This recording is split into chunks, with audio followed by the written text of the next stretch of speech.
Hello, and welcome back to Speak English Daily. Hi, everyone. We are very happy to see you here today.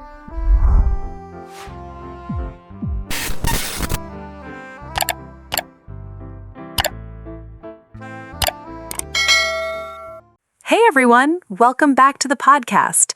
Today we're talking about something people don't think about enough, the way conversations end. And honestly, I think this changes how people remember you. I agree. A conversation can go really well for 20 minutes, but if the ending feels awkward, that strange feeling is what stays in your head. Yeah, it's funny how that works. Let me ask you something.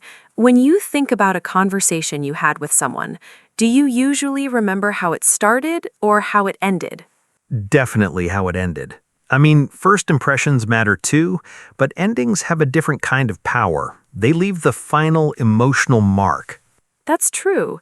People talk so much about first impressions, how to shake hands, how to introduce yourself, how to sound confident in the beginning. But almost nobody teaches people how to leave a conversation naturally. And you can really tell when someone knows how to do it well. A few years ago, I met this guy at a networking event. We talked for maybe 10 minutes. Nothing life-changing, just a normal conversation. But something about it stayed with you? Yeah, because of how he ended it. He smiled, looked me in the eye, and said, "I really enjoyed this conversation. I'm going to say hello to a few more people before I leave, but it was great meeting you." Then he shook my hand and walked away confidently. Wow, that sounds so simple, but also very smooth. It was. No awkward pause, no fake excuse, no standing there wondering who should leave first. He just ended the conversation in a warm and clear way. And that stuck with me too, even though I wasn't there. I can already picture it. Right? That's the thing. He knew how to leave on a good note. Some people drag out a conversation because they're nervous about ending it. Oh, I've done that before. You say goodbye, but then somehow you keep talking for another 3 minutes. And then you say goodbye again. And then you both start walking in the same direction. That is one of the most painfully awkward social experiences. Especially when both people are trying to escape politely. I think a lot of people are afraid ending a conversation too soon might seem rude, but honestly, dragging it out can feel even more uncomfortable. I completely agree. And sometimes the ending changes the whole mood of the interaction. You could have a fun, intelligent conversation, but if the last 30 seconds feel strange, the energy suddenly drops. That's why confident communicators usually end conversations with intention. They don't just disappear suddenly, but they also don't slowly fade away while repeating the same sentences. There's something emotional about endings in general. Think about movies, songs, trips, even holidays. People remember the ending very clearly. That's such a good point. If a movie has a weak ending, people walk out disappointed, even if the rest was good. Same with conversations. The final moment becomes the emotional summary in your memory. And honestly, this skill matters everywhere. Friendships, dating, work meetings, family gatherings, even phone calls. Knowing how to end on a high note makes you seem more confident and socially aware. I also think it makes people feel respected. You're showing that you value both the conversation and the other person's time. Yeah, the best conversationalists don't just know how to talk, they know how to leave people with a positive feeling after the conversation is over. You know what's funny? Most people already know when a conversation should end. The problem is they panic during the final moment. Yes, their social instincts are telling them, this is the natural ending, but then their brain suddenly goes, wait, don't leave yet, say more things. And that's when the disaster begins. That's when you hear phrases like, anyway, yeah, so... Followed by an awkward nod. Then both people smile politely while nobody moves. Honestly, humans are so strange sometimes. Socially awkward endings are universal. Everybody has experienced them. One huge mistake people make is disappearing too suddenly. Oh, that can feel terrible. Especially in group conversations. You're talking to someone, you turn your head for 2 seconds, and suddenly they're gone like a ghost. It makes you wonder if you accidentally offended them. Or if they escaped through a secret door. I knew someone in college who did this constantly. We would be mid-conversation, and then I'd realize I was talking to nobody. That's honestly impressive. It was like speaking to a magician. See, confident people usually make an exit with some kind of closure. Even a short sentence helps. Something simple like, "Hey, I'm gonna grab a drink," or "I should go say hi to my friend." Right, it doesn't need to become a speech. Which brings us to the opposite problem, over-explaining. Oh no. Some people explain their exit for 5 full minutes. I should probably get going because I parked far away and traffic gets bad around this time, and I also have work tomorrow and my cousin is visiting. Meanwhile, the other person is mentally leaving the conversation before you do. That's so true. The longer the explanation gets, the stranger it feels. And weirdly, over-explaining can make people sound less confident. It feels like they're asking permission to leave. Yes, a calm exit sounds stronger. You don't need to defend yourself for having somewhere else to be. Another classic mistake is using fake excuses that nobody believes. Fake phone calls are my favorite. Those are amazing. Someone suddenly looks at their dark phone screen and says, "Oh wow, I really need to take this." Then they pretend to read a message that doesn't exist. Once I saw a guy unlock his phone, stare at his own reflection for 2 seconds, and say, "Yeah, I should respond to this." That is painful. Everybody could tell there was no message. I think people use fake excuses because they're uncomfortable being direct, but polite honesty usually sounds better. Definitely. You can simply say, "I'm going to head out," and most people will completely understand. Another mistake people make is not reading the room. That's a big one. Sometimes the conversation has naturally lost energy, but one person keeps trying to restart it. They cling to the conversation like it's emotionally supporting them. The other person starts giving shorter answers. They look around the room. Their body turns slightly away. But the conversation still continues somehow. You can almost hear the awkward silence trying to enter the room, but one person keeps fighting it. Honestly, social awareness matters so much here. Great communicators notice signals. They can feel when the interaction is reaching its natural end. I also think people become nervous during silences. They think every pause is bad. But short pauses are normal. Not every second needs words. Exactly. Sometimes a conversation finishes naturally, and that's healthy. The problem starts when people panic and restart the discussion after already saying goodbye. Oh, this happens constantly. Good talking to you. Yeah, you too. Take care. You too. Good night. Good night. 5 seconds later. So, how's your brother doing these days? And suddenly you're trapped in another 10-minute conversation you never planned to have. I think everyone has experienced the walking situation too. The worst. You say goodbye confidently, start walking away, then realize both of you parked in the same direction.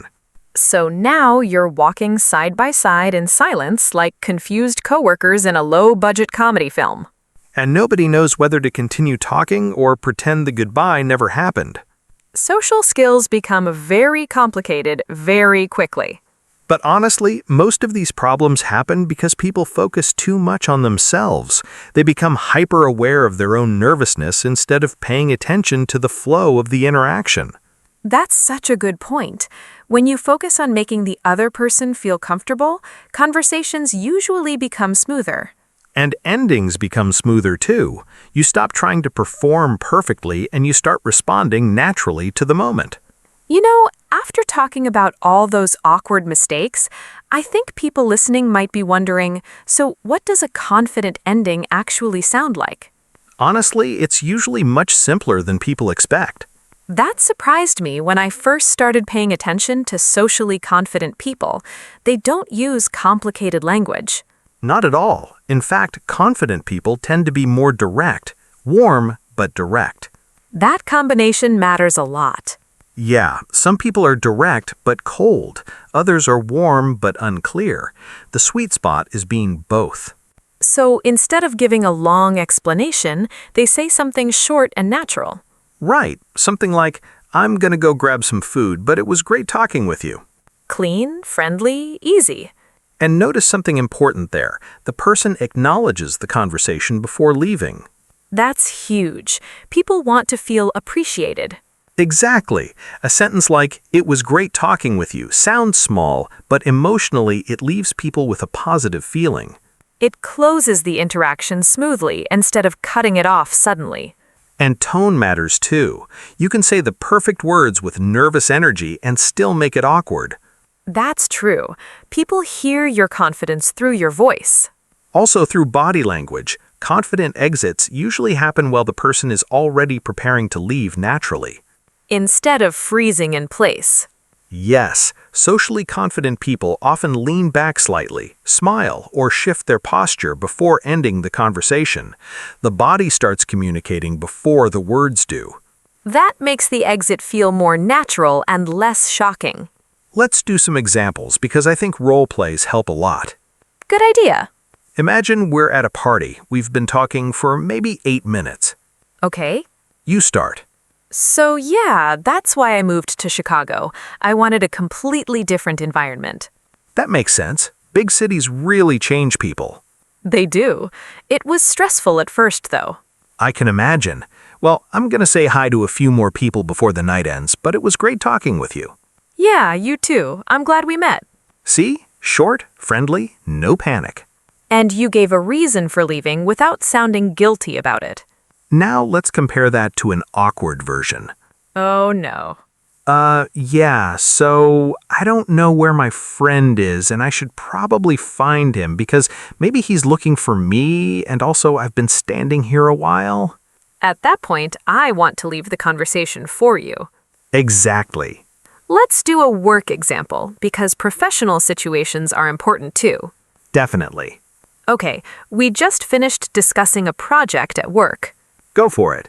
Thanks for helping me with those client notes. That really saved me time. No problem. I should let you go because I know you're busy, but I appreciate the help. Anytime. Let me know if you need anything else. That sounds professional and respectful. Also, notice the phrase, I should let you go. That's a really useful expression because it shows consideration for the other person's time. And it sounds much more natural than something robotic like, this conversation is finished now. Please never say that to another human being. Unless you're a customer service chatbot from 2009. Here's another strong phrase, I won't keep you any longer. That one sounds polite and confident too. Especially in professional or formal conversations. What about phone calls? Ending phone calls can be awkward because you don't have body language helping you. Very true. People often accidentally create 3 different endings before the call finally ends. Okay, bye. Bye. Talk soon. Yeah, talk soon. Okay, take care. You too. Nobody hangs up. The conversation becomes immortal. So what sounds smoother? Something like this. I should get back to work, but it was really nice catching up with you. We should do this again sometime. That's good because it combines appreciation, a clear reason to leave, and future connection. Future connection is powerful. When appropriate, mentioning future interaction leaves people feeling valued. Even a simple, let's grab coffee sometime, can make the ending warmer. Exactly. You're not just ending the interaction, you're leaving the door open. Let's do one more example. Maybe a first meeting situation. Good one. Okay, imagine 2 people meeting for the first time at a friend's dinner party. You start. So, you work in graphic design? Yeah, mostly branding projects lately. That sounds interesting. It keeps life unpredictable. Well, I'm gonna grab another drink, but it was great talking with you. Same here. Hopefully we'll run into each other again before the night ends. That feels natural and confident. Because nobody is trying too hard. That's the key. I think many people assume confidence means saying impressive things. But socially, confidence is often about making simple moments feel comfortable. And knowing when to end gracefully instead of stretching the interaction too far. Exactly. Strong communicators understand that a good conversation doesn't need to last forever. Sometimes ending it at the right moment is what makes it memorable. You know what I've been thinking about while we're talking about all this? What's that? The people we remember most are usually not the loudest people or the funniest people. That's true. It's often the people who made us feel comfortable, respected, or understood for a few minutes. I completely agree. People remember feelings much more than specific words. Which explains why emotional endings matter so much in conversations. Yeah, at the end of an interaction, your brain is almost creating a summary. You leave with an emotional conclusion. That's why somebody can say all the right things but still feel forgettable. Because communication is emotional before it's logical. I think that's something many English learners don't realize.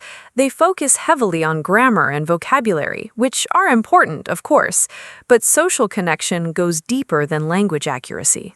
Definitely. Someone can make a small grammar mistake and still leave a lasting impression because their energy feels warm and genuine. While another person speaks perfectly but feels emotionally distant. Exactly. There's also an interesting balance between confidence and politeness.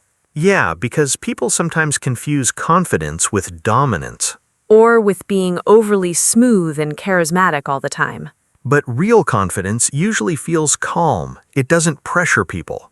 And polite people aren't always confident either. Sometimes they become so careful about sounding nice that the conversation loses authenticity. That happens a lot. You can hear people filtering every sentence in real time. Which creates nervous social energy. Confident communicators tend to make people feel relaxed because they're relaxed themselves. I love that phrase, social energy, because you really can feel it from people. Absolutely. Some people enter a conversation carrying tension everywhere. Others create comfort around them almost immediately. And usually the memorable people are emotionally generous. That's a great way to describe it. They pay attention. They notice details. They make someone feel seen. That phrase matters a lot. To make someone feel seen means making them feel recognized as an individual, not just another random person in the room. I remember meeting someone years ago who remembered tiny details from previous conversations. Nothing dramatic, just little things. Like what? One time I mentioned I was nervous about giving a presentation at work. Months later, he asked me how it went. Wow, see, that's powerful. It surprised me because I had forgotten I even mentioned it. But he remembered, and moments like that create emotional impact because they show genuine attention. Exactly. It makes people feel valued. I actually have a story like that too. A few years ago, I attended this conference for work. There were hundreds of people there, so honestly, most conversations blended together in my memory. That always happens at big events. Yeah, but there was one woman I still remember clearly, not because she dominated the room or tried to impress everyone. So what made her memorable? She had this calm presence. During conversations, she listened very carefully, not fake listening, real listening. That's rare. Very rare. And when she spoke to people, she used their names naturally. She asked thoughtful follow-up questions. You could tell she was fully present. People can feel that immediately. And here's what really stood out. At the end of every conversation, she left people feeling appreciated. She would say things like, "I really enjoyed hearing your perspective," or "I'm glad we got the chance to talk." That sounds so simple, but emotionally it's very strong. Exactly. She wasn't performing confidence. She was creating connection. Big difference.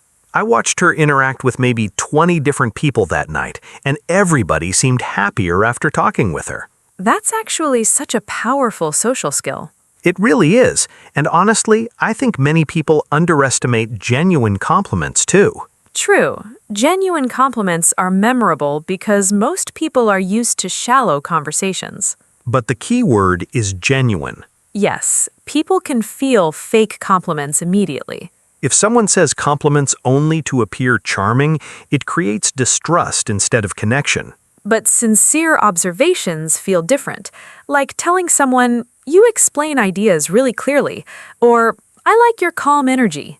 Those compliments feel personal because they focus on something meaningful instead of something obvious. And they stay with people longer. I still remember compliments people gave me years ago because they felt real. Same here, especially unexpected ones. I think that's the deeper lesson behind all of this. Being memorable is not about trying to impress everyone. It's about making interactions feel human.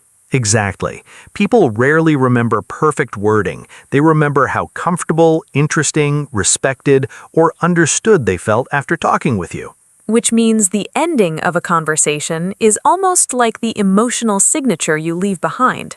And when you leave people feeling good, calm, appreciated, or understood, those conversations tend to stay in their memory much longer. I think this is the perfect time to talk about actual phrases people can use in real life. Yes, because sometimes learners understand the social idea, but they still wonder, what should I actually say? And honestly, natural exits are usually built from very simple English. Very simple. Native speakers rarely use dramatic or formal language when ending conversations. Let's start with casual situations. Good place to start. One of the most common phrases is, "I'd better get going." That's a great one because it sounds natural and relaxed. It doesn't sound cold. Right. Compare these two examples. Bad example. "I am now leaving this location." That sounds like a robot escaping a laboratory. Better example. "I'd better get going. It was nice talking with you." Much smoother. Another casual phrase people hear constantly is, "I'll catch you later." Super common among friends. It creates a friendly feeling because it suggests future interaction naturally. And it doesn't necessarily mean you already have plans. It just means see you again sometime. Here's another useful one. "Take care." I love that phrase because it works in so many situations. Friends, coworkers, neighbors, even phone calls. It sounds warm without becoming too emotional. Let's do a quick mini dialogue. Go ahead. "I'd better get going, but it was really nice seeing you." Yeah, you too. Take care. "I'll catch you later." That sounds very natural. Now let's talk about phrases learners sometimes use that sound technically correct but emotionally strange. This happens a lot with textbook English. For example, some learners say, "I am waiting for our next meeting," grammatically correct but socially too intense for casual conversation. A more natural version would be, hopefully we can do this again sometime, or simply, let's stay in touch. That phrase is really useful after meeting someone new. Especially in professional or networking situations. Speaking of professional settings, work conversations usually require a balance between friendly and respectful. Yeah, you generally want to sound polite without sounding overly formal. One good phrase is, "I won't keep you any longer." Very professional. It acknowledges the other person's time. Another good one is, "I should let you get back to work." That's extremely natural in offices.